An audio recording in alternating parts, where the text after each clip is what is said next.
aan ku bilownay waxaa markii ugu horeysay magaalada Asmara ee caasimadda dalka Eritrea ku kulmay madaxweynaha Soomaaliya Maxamed Cabdullaahi Farmaajo iyo gudoomiyaha ururka ONLF.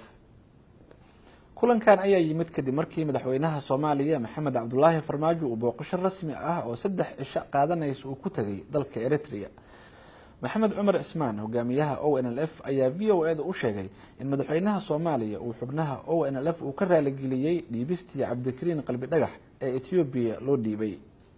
كانوا أهل وحي هاي سيا ودعذيب ومتقنا يوبوشي إنه أهل وحي هاي الجرينا وكبحين أيوه هذا قرر موقف في برلمانكا إنه فعصي هاي وكنا واقعي فكا الجرينا وهم في سبع يوروها ومسوشي وهاي فعلا رنتا يوحي أرحان وحاولوا تلجرين بها هاي وفي سنة ومتقنا